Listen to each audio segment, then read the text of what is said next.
नमस्कार। मेरा पूरा देश सुन रहा है। राष्ट्र की आवाज 140 करोड़ लोगों की एक ही आवाज आपके साथ मैं हूं सरफराज। मैं सरफराज सैफी आपको बताना चाहता हूं, आजादी के बाद से हिंदुस्तान की राजनीति में भ्रष्टाचार सबसे अहम बड़ा मुद्दा रहा है। अरविंद केजरीवाल भी इसी मुद्दे को बनाकर आगे बढ़े और दिल्ली के 3 बार मुख्यमंत्री बने। अब वो खुद शराब घोटाले मामले में आरोपी हैं। उन पर भ्रष्टाचार का आरोप लगा है। ईडी ने पूरे घोटाले का किंग पिन यानी मुख्य साजिशकर्ता बता रही है।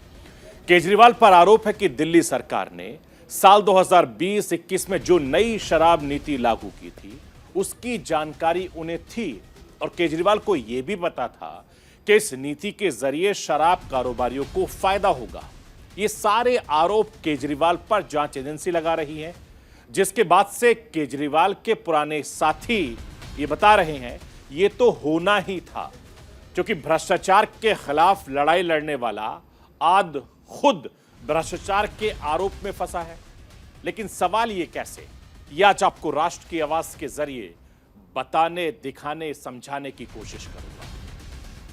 अरविंद केजरीवाल को लेकर इस वक्त दिल्ली से लेकर पूरे हिंदुस्तान में सियासी घमासान मचा हुआ है।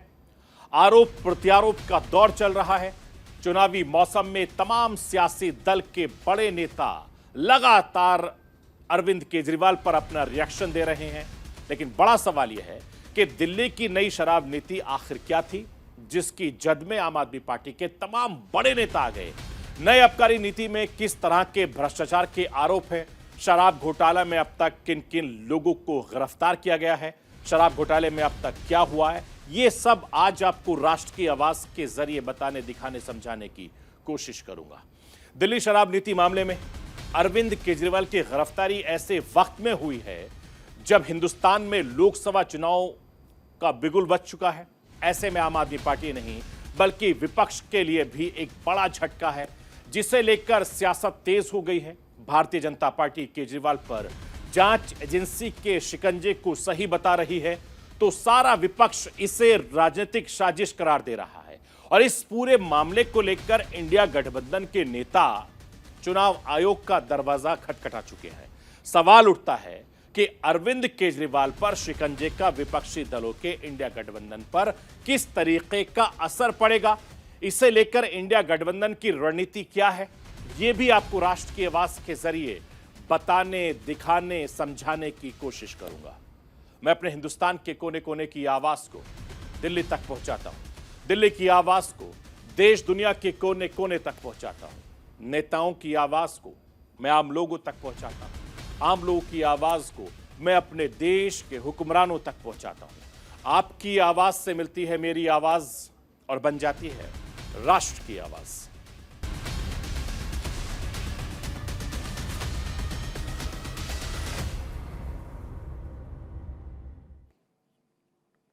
भ्रष्टाचार के खिलाफ आंदोलन से अरविंद केजरीवाल आम से खास बने थे। जो अरविंद केजरीवाल राजनीतिक बदलने के लिए राजनीति में आए थे, जो अरविंद केजरीवाल पूरी दिल्ली को घूस न लेने की कसम खिलाते थे, उस अरविंद केजरीवाल को ईडी दिल्ली के शराब घोटाले मामले का किंगपिन बता रही है। 9 अप्रैल 2011 का यह वही तारीख है जब भ्रष्टाचार के मुद्दे पर अनशन कर रहे अन्ना हजारे की मांग को सरकार ने पहली बार माना था। लोकपाल विधेयक की मांग करने वाले अन्ना हजारे के इस आंदोलन के कई चेहरे थे, लेकिन इसमें सबसे ज्यादा लोकप्रिय चेहरा अरविंद केजरीवाल का था, जो इस आंदोलन के करीब 13 साल के बाद भ्रष्टाचार के मुद्दे पर घिरने के बाद कभी उनके गुरु रहे अन्ना हजारे तक केजरीवाल को कोस रहे हैं। मैं राष्ट्र की आवाज के जरिए आपको समाज सेवी और अरविंद केजरीवाल के गुरु रह चुके अन्ना हजारे को सुनवाना चाहता हूं कि अन्ना हजारे अरविंद केजरीवाल को लेकर क्या कुछ कह रहे हैं। सबसे पहले वो सुन लीजिए, उसके बाद आगे की बातचीत करते हैं। मुझे बहुत दुख हुआ कि अरविंद केजरीवाल जैसे आदमी जो मेरे साथ काम करता था और शराब के बारे में हम लोग आवाज उठाया था, आज वो शराब नीति बना रहा है, जिसका मुझे दुख हुआ। लेकिन करेगा क्या, सत्ता के सामने कुछ नहीं कर सकता। आखिर उसको जो अरेस्ट किया गया, अटक हुआ, वो उनकी कृति से हुआ।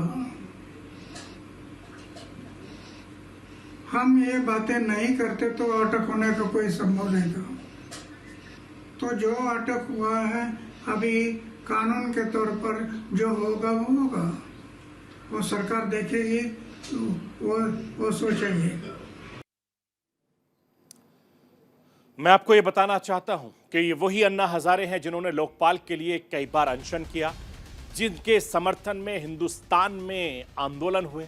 तब यूपी की सरकार को आनन फानन में लोकसभा में बिल पास करवाना पड़ा। आम आदमी पार्टी के तौर पर देश को एक नया राजनीतिक विकल्प मिल गया, जिसका लक्ष्य भ्रष्टाचार से लड़ाई थी।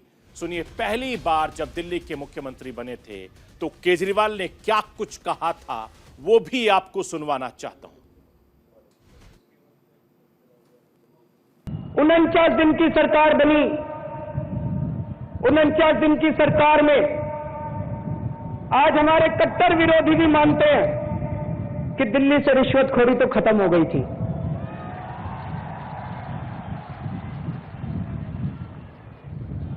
पिछली बार सरकार बनाने के पहले हमारे अंदर जज्बा था, जुनून था, रोमांटिसिज्म था, पागलपन था कि इस देश से भ्रष्टाचार दूर करके रहेंगे। लेकिन 49 दिन की सरकार चलाने के बाद आज हमारे अंदर कॉन्फिडेंस है कि 5 साल के अंदर दिल्ली से भ्रष्टाचार खत्म करके दिखा देंगे। दिल्ली को भारत का सबसे पहला भ्रष्टाचार मुक्त राज्य बनाना है दोस्तों, और हम कर सकते हैं। मैं आपको यह बताना चाहता हूं कि अरविंद केजरीवाल ने भ्रष्टाचार मुक्त सरकार का दिल्ली की जनता से वादा किया था, लेकिन आज वो भ्रष्टाचार के आरोप में खुद ईडी के शिकंजे में है। उनसे पूछताछ चल रही है। आगे की रणनीति क्या होगी यह भी पता चलेगा। आम आदमी पार्टी को औपचारिक तौर से 26 नवंबर 2012 को लॉन्च किया गया था। इसके संस्थापक सदस्यों में अरविंद केजरीवाल प्रमुख थे। इसके अलावा उनके पूर्व साथी थे प्रशांत भूषण, किरण बेदी, कुमार विश्वास, योगेंद्र यादव। राजनीतिक दल के गठन के साथ ही केजरीवाल की टीम अन्ना से दूरी बना ली और अगले ही साल 2013 में दिल्ली विधानसभा को चुनाव हुआ। आम आदमी पार्टी ने अपना पहला चुनाव लड़ा और पहले ही दांव में आम आदमी पार्टी को दिल्ली में 70 सीटें मिली। दिल्ली विधानसभा में 28 सीटों के साथ दूसरी सबसे बड़ी पार्टी की उपलब्धि अरविंद केजरीवाल ने हासिल की। अरविंद केजरीवाल उसी कांग्रेस पार्टी के समर्थन से दिल्ली के मुख्यमंत्री बन गए, जिसके खिलाफ अन्ना आंदोलन में भ्रष्टाचार के गंभीर आरोप लगाए गए थे। और ये आरोप सरकार ज्यादा दिन नहीं चल सकी और केजरीवाल ने 49 दिन में दिल्ली के पद से इस्तीफा दे दिया, मुख्यमंत्री के पद से इस्तीफा दे दिया। अगले साल 2014 में लोकसभा चुनाव आया। अरविंद केजरीवाल ने की आपने देश की 400 सीटों पर अपने उम्मीदवार उतारे। केजरीवाल ने खुद वाराणसी से प्रधानमंत्री नरेंद्र मोदी के खिलाफ चुनाव लड़ा। वहां जबरदस्त पटखनी मिलने के बाद अरविंद केजरीवाल ने अपना पूरा ध्यान देश की राजधानी दिल्ली पर लगा दिया और अरविंद केजरीवाल को दिल्ली में इसका फायदा हुआ है। मैं आपको यह समझाना चाहता हूं कि अरविंद केजरीवाल को किस तरीके से फायदा हुआ है, जरा समझिए। आम आदमी पार्टी ने 2015 के विधानसभा चुनाव में भारी जीत हासिल की थी। आम आदमी पार्टी ने 70 सीटों में से 67 सीटें दिल्ली में जीती और इस बीच पार्टी में गुटबाजी शुरू हो गई आम आदमी पार्टी के भीतर। अप्रैल 2015 में पार्टी के संस्थापक सदस्य योगेंद्र यादव हो, प्रशांत भूषण हो, प्रोफेसर आनंद कुमार को आम आदमी पार्टी से निकाल दिया गया और धीरे धीरे अरविंद केजरीवाल के कई साथी उनके ऊपर तानाशाही का आरोप लगाकर अलग होते रहे। अरविंद केजरीवाल की आम आदमी पार्टी लगातार अपना पैर पसारने लगी है। फ्री बिजली, फ्री पानी और मोहल्ला क्लिनिक जैसी योजनाओं के जरिए दिल्ली में केजरीवाल ने साल 2020 में फिर से दमदार वापसी करी और इस चुनाव में दिल्ली की 70 सीटों में से 62 सीटें आम आदमी पार्टी को मिली और पिछली बार के मुकाबले कुछ ज्यादा सीटें जरूर कम हुई, लेकिन केजरीवाल का जादू फीका नहीं पड़ा। आपके लिए ऐतिहासिक वक्त तब आया जब 10 मार्च 2022 को हुए पंजाब विधानसभा चुनाव में उन्हें 92 सीटें मिली थी, यानी आम आदमी पार्टी को 92 सीटें मिली थी। अरविंद केजरीवाल ने वहां पर भी सरकार बनाई। फिर 2022 के आखिर में हुए गुजरात चुनाव में आम आदमी पार्टी ने पहली बार 5 सीटों में गुजरात में दर जीत की। आम आदमी पार्टी ने गुजरात में 13% के करीब वोट हासिल किए। इसके बाद आम आदमी पार्टी को राष्ट्रीय पार्टी का दर्जा भी मिल गया। मैं आपको यह भी बताना चाहता हूं कि आम आदमी को दिल्ली विधानसभा चुनाव में कामयाबी मिलती रही, लेकिन नगर निगम पर राज कर रही बीजेपी को बेदखल करने के लिए उसे लंबा इंतजार करना पड़ा। 2022 में आम आदमी पार्टी ने वो कर दिखाया। 2022 के दिल्ली नगर निगम चुनाव में आपने पहली बार बीजेपी को हराया। अन्ना हजारे के आंदोलन में सबसे ज्यादा अगर फायदा किसी को हुआ है तो वो अरविंद केजरीवाल को हुआ है, जो भ्रष्टाचार के खिलाफ इस आंदोलन की आवाज बनकर उभरे थे। लेकिन वही अरविंद केजरीवाल और उनकी पार्टी आज पूरी तरीके से भ्रष्टाचार के मुद्दे पर घिर गई है। उनके ऊपर आरोप लग रहे हैं। जिस भ्रष्टाचार के आरोप में आम आदमी पार्टी के मुख्यमंत्री से लेकर बड़े बड़े नेता गिरे हैं, ईडी, सीबीआई, दिल्ली सरकार की जिस शराब नीति में कथित घोटाले को लेकर अलग अलग जांच चल रही है, ईडी नीति को बनाने और लागू करने में पैसे के हेरफेर के आरोपी की जांच चल रही है। सीबीआई की जांच नीति बनाने वक्त हुई गड़बड़ी के आरोप में केंद्रित है। अब वो शराब नीति आखिर क्या है, मैं राष्ट्र की आवाज के जरिए आपको समझाना चाहता हूं, जरा समझ लीजिए। दिल्ली आबकारी नीति मामले में अब तक क्या क्या हुआ है वो देखिए आपकी स्क्रीन के जरिए मैं आपको बता रहा हूं। 17 नवंबर 2021 दिल्ली सरकार की नई शराब आबकारी नीति लागू हुई। 8 जुलाई 2022 को दिल्ली के मुख्यमंत्री सचिव ने नीति में खामियों की रिपोर्ट उपराज्यपाल को सौंपी। 22 जुलाई 2022 को उपराज्यपाल ने नियमों के उल्लंघन की सीबीआई जांच की सिफारिश की थी और 19 अगस्त 2022 को सीबीआई ने तत्कालीन उप मुख्यमंत्री मनीष सिसोदिया से लेकर 3 जो उनके साथी थे उनके घरों पर छापेमारी की थी। 22 अगस्त 2022 को प्रवर्तन निर्देशालय ने आबकारी नीति पर मनी लॉन्ड्रिंग का मामला दर्ज किया। इसके अलावा सितंबर 2022 में आम आदमी पार्टी के संचार प्रमुख विजय नायर को सीबीआई ने गिरफ्तार किया। मार्च 2023 में प्रवर्तन निर्देशालय ने तत्कालीन उप मुख्यमंत्री मनीष सिसोदिया को गिरफ्तार किया। इसके अलावा अक्टूबर 2023 में आम आदमी पार्टी के सांसद संजय सिंह को ईडी ने गिरफ्तार किया। अक्टूबर 2023 में ईडी ने दिल्ली के मुख्यमंत्री अरविंद केजरीवाल को पहला सम्मन भेजा था। इसके बाद 16 मार्च को 2024 में भारत राष्ट्र समिति के नेता के कविता को ईडी ने गिरफ्तार किया। 21 मार्च 2024 को दिल्ली आबकारी नीति मामले में केजरीवाल 9वीं बार ईडी के सम्मन में शामिल नहीं हुए थे और 21 मार्च 2024 को कुछ घंटों के बाद हाईकोर्ट ने उन्हें गिरफ्तारी से सुरक्षा देने से इनकार कर दिया था। 21 मार्च 2024 को ईडी ने रात 9 बजे केजरीवाल को उनके घर से गिरफ्तार कर दिया। ये तमाम जो घटनाक्रम है ये मैं आपको स्क्रीन के जरिए समझाने की कोशिश कर रहा था। मैं आपको यह बताना चाहता हूं कि जिस तरीके से अरविंद केजरीवाल पर एक के बाद एक आरोप लग रहे हैं, ये वही अरविंद केजरीवाल है जो लगातार भ्रष्टाचार के मुद्दे पर घेरते रहे हैं। शराब घोटाले मामले में अरविंद केजरीवाल की गिरफ्तारी ने दिल्ली से लेकर हिंदुस्तान में मोदी सरकार बनाम विपक्ष की सियासी अदावत को और ज्यादा गहरा कर दिया, जिसका असर आने वाले चुनाव में देखने को मिलेगा।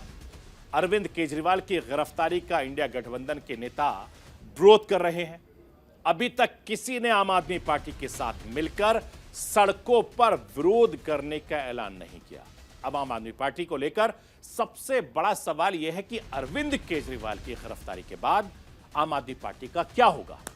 क्या वो केजरीवाल की गिरफ्तारी के विरोध में पूरे हिंदुस्तान में विरोध प्रदर्शन करेंगे, माहौल बनाएंगे?